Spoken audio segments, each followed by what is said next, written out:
Dear travel lover, welcome in the world of traveling. Good morning travel lover.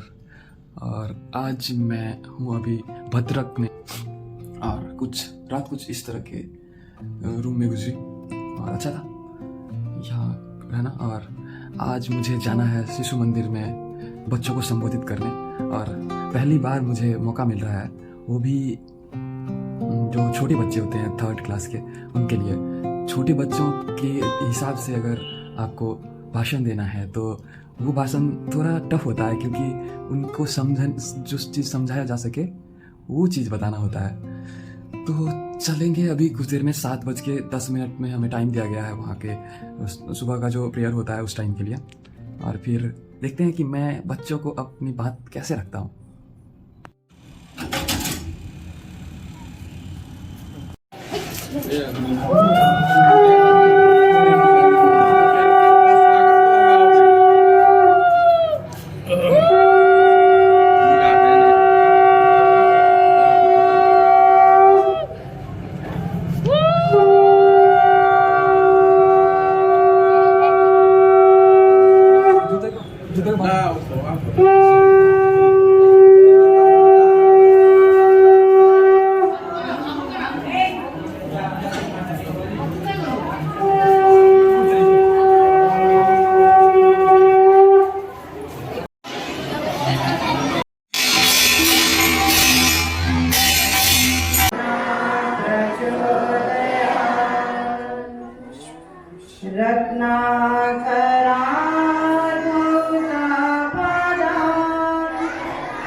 आज आमर शिशु मंदिर परिवार भर को आम घरे जमी बेले बेले अतिथि आसती से आमर ये परिवार भर आज जड़े अतिथि आसी।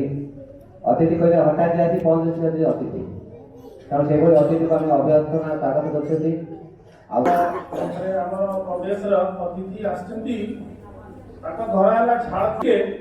पर्यावरण जो दूषित होता लोक जन जागरण करने उद्देश्य झारखंड बाहरी के आसाम, बंगाल, सिक्किम सब बुली बुली के 5टा प्रदेश बुली के नाम है रवि प्रकाश।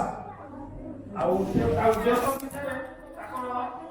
करुँचे उद्देश्य विषय आगे कौन योजना अच्छी कौटी कौटी जीवे चर्चा करेंगे। आम शुणा आम हिंदी कथा कह हिंदी भाषी हिंदी कथा कह हिंदी जानते तो। आप लोगों को नमस्कार। बच्चे भगवान के रूप होते हैं। आप लोगों को मेरा प्रणाम। मैं सबसे पहले अपना परिचय दे देता हूँ। मेरा नाम रवि प्रकाश है और मैं बिहार का रहने वाला हूँ। और मैं अपना ये साइकिल से भारत की परिक्रमा झारखंड से स्टार्ट करके, झारखंड से शुरुआत करके बिहार के रास्ते, बंगाल के रास्ते, सिक्किम और असम के रास्ते, असम जा करके वापस से अब दक्षिण भारत की तरफ जा रहा हूँ। और अभी ये उड़ीसा 6वां राज्य, 6th स्टेट। तो मेरा जो संदेश है लोगों के लिए, मेरा जो मकसद है इस साइकिल यात्रा के, वो है प्रकृति के साथ छेड़छाड़ ना करें। हम लोग प्रकृति को किसी ना किसी रूप में छेड़छाड़ कर रहे हैं, उसको डिस्टर्ब कर रहे हैं। हम लोग कहते हैं ना कि पर्यावरण बचाओ, हम लोग पर्यावरण को नहीं बचा सकते। प्रकृति बहुत ही बलवान है। अगर हम देखें, अगर हम समुद्र के निकट जाएं, पर्वतों के पास जाएं, तो देख के लगता है कि हम उसके सामने चींटी भी नहीं है। तो हम लोग प्रकृति को बचा नहीं सकते। हम लोग केवल उनकी, वो हमारी माँ है और उनके साथ छेड़छाड़ करना बंद करना होगा। अभी आप लोग बच्चे हैं, आप लोगों के हिसाब से मैं समझाता हूँ। आप लोग अगर बीमार होते हैं या फिर किसी चीज की जरूरत होती है या फिर कुछ भी ऐसी होती है, तो आप लोग कहाँ जाते हैं? अपने मम्मी पापा के पास, माता पिता के पास जाते हैं। यही चीज मान लीजिए कि आप बड़े हो गए हैं, आप भी मम्मी पापा हो चुके हैं, और आज से 30-40 साल बाद, 50 साल बाद जो भी आप बड़े हो गए हैं, और आपके बच्चे, आपके आने वाली पीढ़ी आपके पास आ रही है, वो बीमार है और आपके पास आ रही है कि मुझे ये तकलीफ है, और आपके पास उसका सॉल्यूशन ना हो, यानी कि प्रकृति को हम लोग अगर गंदा कर देंगे तो हो सकता है कि आने वाली पीढ़ी को सांस लेने में तकलीफ हो सकता है ना? बोलिए।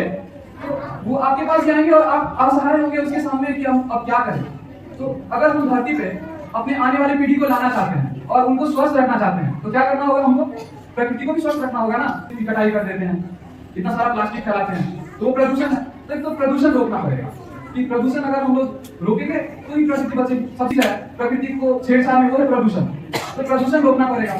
दूसरा कि अगर हम लोग जीवन में बदलाव कर रहे हैं, इस प्रकृति के हिस्सा है ना, तो प्रकृति के हिस्सा को अगर हम लोग तकलीफ पहुंचाएंगे तो प्रकृति भी हम लोगों को किसी न किसी रूप में बाहर कर दिए। अगर हम लोग इतिहास में देखें, पीछे जाके देखें, पहले बहुत सारे ऐसे जीव थे जो धरती पे नहीं है, वो खुद के कारण से नहीं है, वो अपना या तो भोजन समाप्त कर लिए, ज्यादा खा करके प्रकृति के साथ छेड़छाड़ हुआ नहीं अभी। तो इस तरह की चीज करके प्रकृति को अगर हम लोग किसी भी रूप में छेड़छाड़ करेंगे तो प्रकृति हम लोग को बाहर निकाल देगी। तो मेरा जो ये साइकिल यात्रा का जो संदेश है लोगों के लिए, वो है प्रकृति के साथ छेड़छाड़ ना करें, ताकि हम अपनी आने वाली पीढ़ी को ला सकें धरती पे। नहीं तो इतना सारा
Dito ano eh.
फॉरेन वाली वाइब आ रही है कि फॉरेन मतलब डेवलप्ड कंट्री अमेरिका जैसा।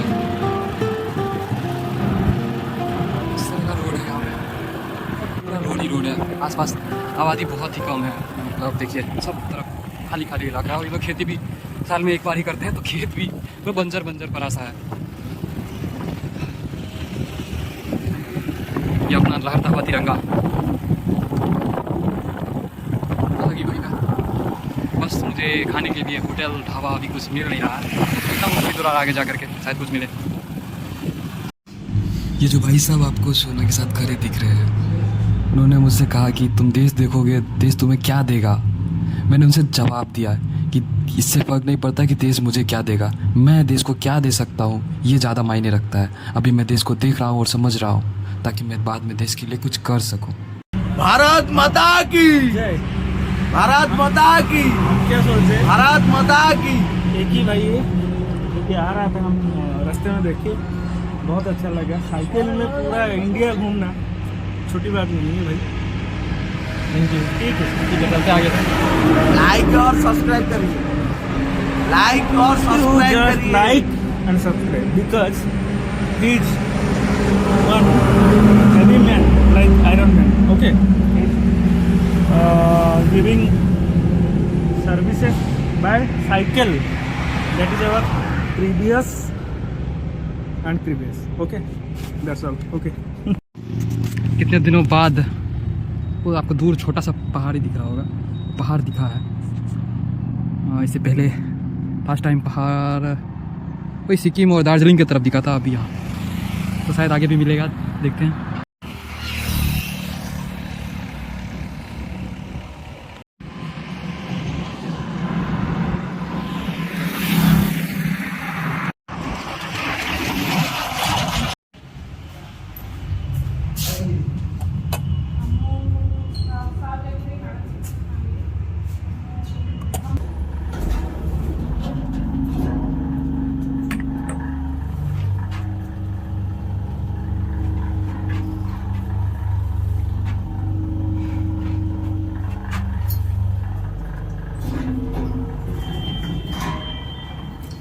हमें आज चांदी खोल में एक बढ़िया सा रूम मिल चुका है, देख सकते हैं।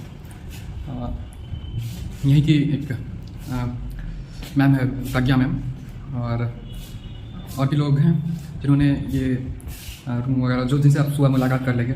और मेरी आंखों में आपको नींद साफ साफ नज़र आ रही होगी, क्योंकि रात को देर से सोया था, थोड़े वीडियो वगैरह एडिट करने थे, और सुबह जल्दी उठना पड़ा था क्योंकि स्कूल में मुझे स्पीच देने जाना था। तो अभी नींद आ रही है और सोच रहा हूँ 1-2 घंटे सोने के बाद थोड़ा वीडियो वगैरह एडिट करूँगा। और फिर अभी तो नाश्ता वगैरह कर रहा था। ये लोग देखिए क्या क्या ला के रखती हैं,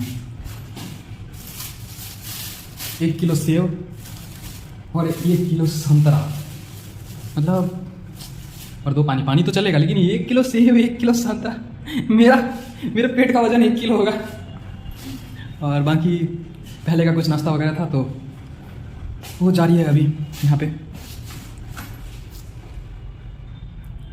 पिछले वहाँ पे जो अभी मैं सो के उठा हूँ, मतलब अभी रात ही है, और भैया लोग अभी खाना लेके आए थे। मैं इतना नींद में चला गया कि मुझे कुछ समझ ही नहीं आया, और वो लोग गेट नॉक किया करके। तो रोटी और सब्जी है, लेकिन हमारे पास ना ही तो प्लेट है और ना ही कटोरी। तो इसे कैसे खाना है दिखाता हूँ। एक गिलास है मेरे पास, तो मैं सब्जी को गिलास में डालूँगा मुँह से ही फाड़ के। क्या कहता है, बालेश्वर में वो लोग दिए थे, मतलब उनका शायद इसी का बिजनेस था, तो मिक्सचर वगैरह। उड़ीसा में खाना रहना अब तक कोई दिक्कत नहीं हुआ। और हाँ, आज का एक इंसिडेंट था, चलिए कोई और वीडियो में बताऊंगा। तब तक के लिए गुड नाइट।